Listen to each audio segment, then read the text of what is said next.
you guys and to see all these faces that I know. I say it's an honor to do this. Coach O'Rourke had a huge impact on my life, as I'm sure he's had on your guys' life. I can remember one of the first times I met Coach O'Rourke. It was at an incoming 8th grade night. I understand now, after looking at that, why I coach.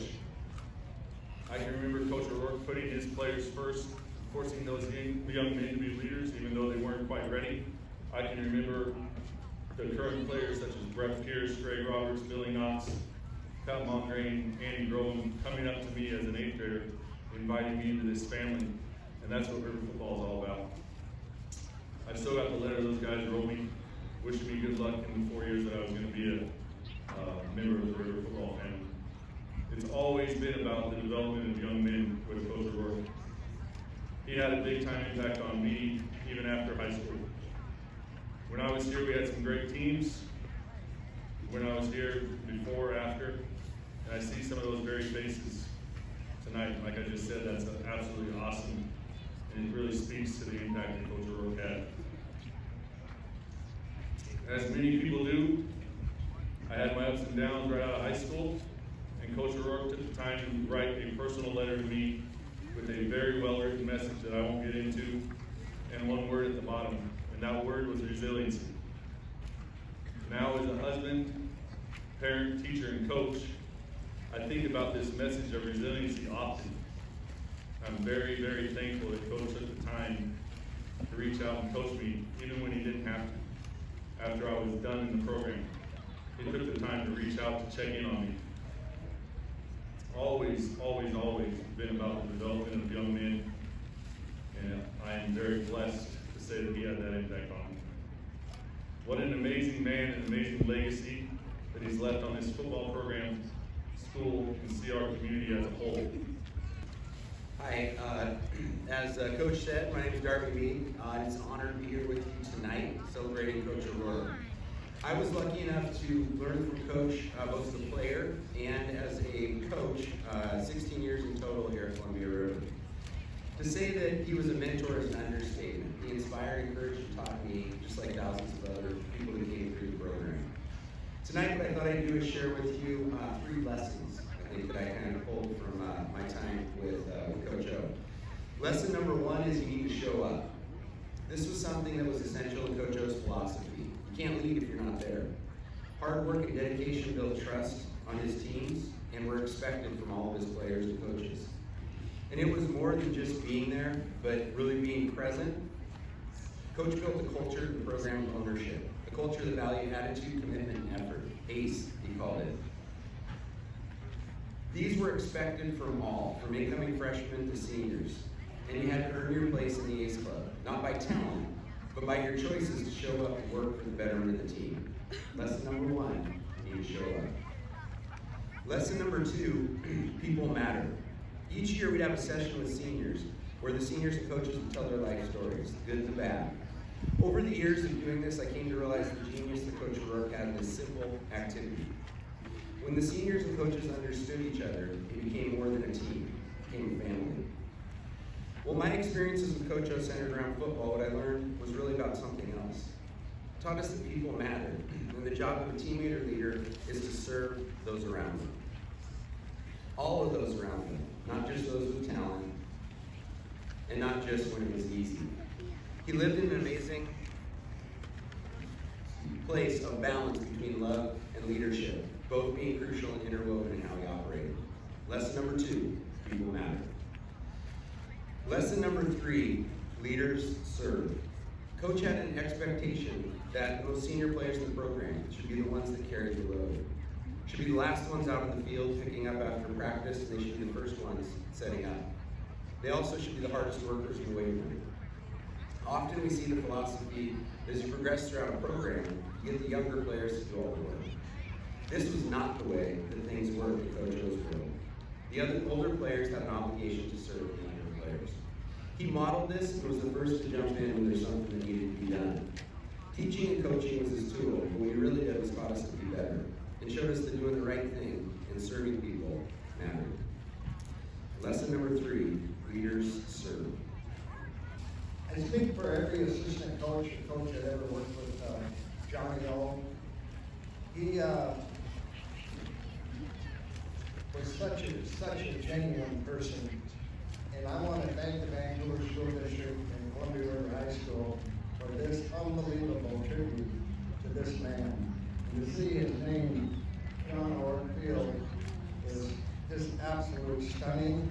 It's a tribute to the O'Rourke family and the Columbia River High School. And I'm really, really appreciative of that. I met John back in 1965 at a little school in Helena, Montana called Carroll College. And we ended up, long story short, coaching together for 30 years. We all know John was way more than a football coach. He was such a genuine person. If you were a coach working for John,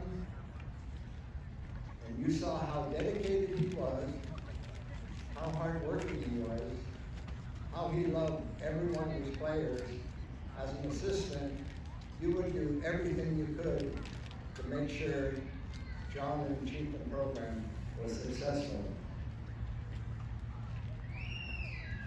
That's why when you check back, hardly any assistant coaches left John O'Rourke's program. And the reason why, John made you feel important. He let you coach. And it meant so much to every coach on his staff. It's little wonder that Coach O's chief of the program has over 100 wins. Because that's who John was. I mentioned earlier John was much more than a coach. I'm going to share just a short story with you, let you know what kind of guy he really was. About 11 years ago, I lost my mom. Long story short, it was a hellish trip back to Montana, coming back on Amtrak and get off and get on the buses. And finally got home on a Friday night, and I couldn't sleep much. So Saturday morning, I was up reading the paper, about 8 in the morning, and there was a knock on the door. I was thinking, who the hell's knocking at 8 o'clock in the morning? So I went down, and there was Johnny O'Rourke. I'm thinking, wow. And John doesn't say a lot. In fact, he is so proud of his Irish heritage, but he's the most quiet Irishman I ever met. And he came in and he didn't say anything. We sat down and I'm thinking, maybe a football issue, whatever. And Coach O'Rourke says, I said, what's up, John? He says, Tom, I know you might be down a little bit, and I just came over here to talk to you about your mom, and we'll talk about our family. That's who John O'Rourke was. Genuine and loyal. I want to thank Columbia River, and thank you so much, Coach O'Rourke. So, my name is Brett Pierce. We just had a vote. I was lucky enough to be on the best football team that Coach O'Rourke ever coached. Those three guys right here voted. We all was unanimous. So Kevin reached out to me a few weeks ago and he said he wanted me to, there was this event happening and he wanted me to speak. And I was really excited to do it and very honored to do it. And then he told me, you get 5 minutes. I was like, you give me 5 minutes to talk about one of the most important men in my life and one of the most important times in my life. So I thought that was a little bit ambitious, but I'm gonna give it my best shot here. So Coach O'Rourke definitely had his own style. He wasn't the typical super aggressive kind of macho football coach. He was consistent, he was calm, he was always measured. I don't really remember him yelling or throwing anything at us. I'm pretty sure that's why he hired Tom really to do the yelling and throwing. But he still somehow, without yelling, got his point across to like 65 basically wild animals that were teenage boys. So that was always interesting. He never cared about accolades. And I think just the thought of this event would make him a little bit uncomfortable, but it also made him happy because he really enjoyed bringing people together. A lot of people came together for this, and that's what Coach O'Rourke did. He brought people together. Some of my best friends in my life, many of which are here today, I know because of Coach O'Rourke. I know because of Columbia River football. So it's important that we do this. It's important that we celebrate Coach O'Rourke. It's important that his legacy lives on for years to come. And just a couple of stories about the PGs I can make him. Coach O was always watching, especially it seemed like when you didn't want him to watch. So my earlier days in high school, I was always kind of trying to prove myself, so I did some probably unsavory things on the football field that probably aren't condoned by him. And like every 17-year-old, I always thought I was getting away with it. So a long time ago, my dad taught me about this thing called a forearm shiver.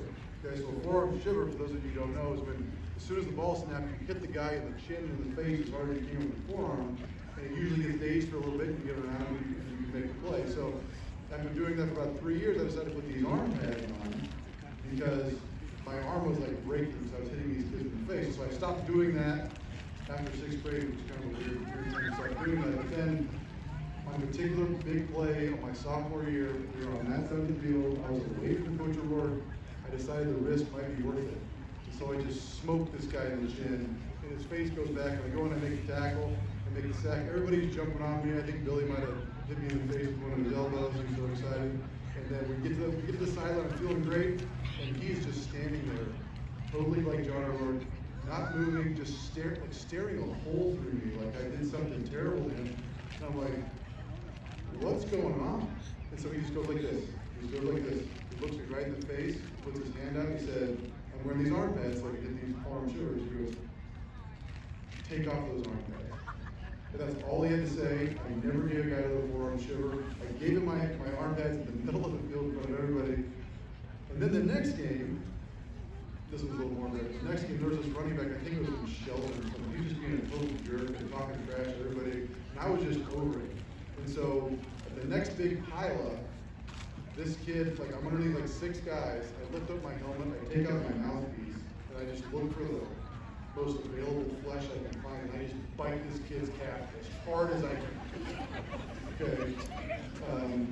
This stuff happens. Okay, I bite this kid's calf. I was a sophomore, so like whatever. Okay. He screams, he jumps up, I immediately claim innocence and just kind of jog off the field. Nobody sees anything. I'm jogging off the field right over to this side, thinking I just got away with a perfect crime. Nobody knows anything, nobody said anything.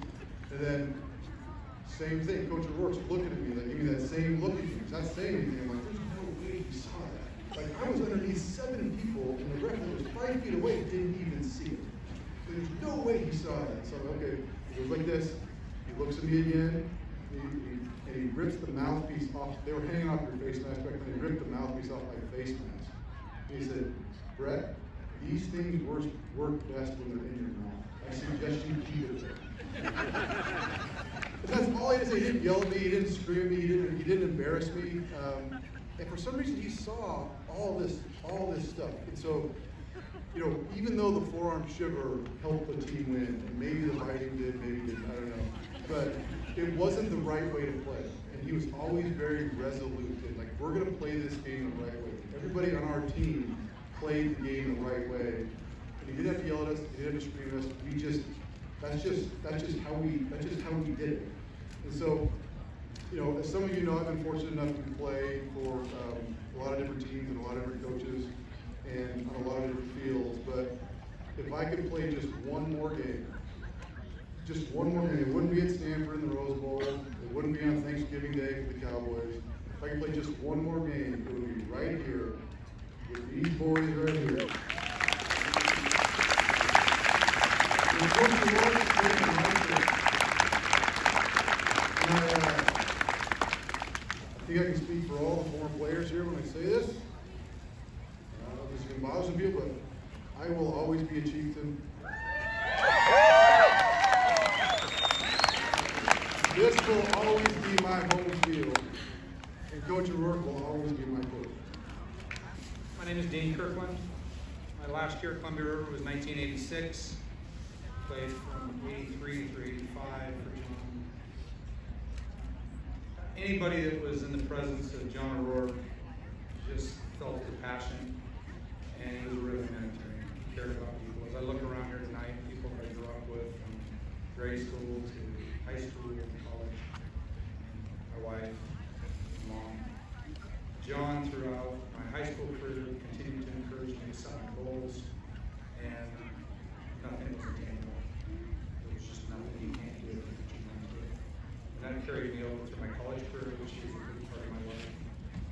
Once a week, throughout my pro career, and then as a parent, and on to, obviously, lots of talks about football, and on to my son's college career, and I'm so grateful for the influence that he had.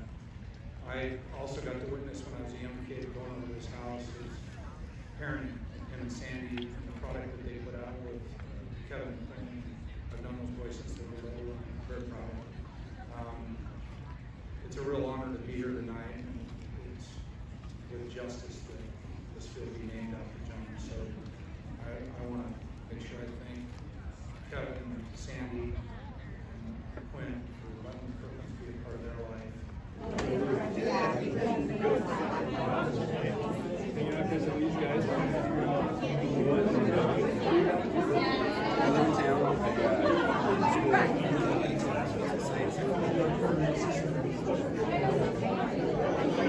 Thank you.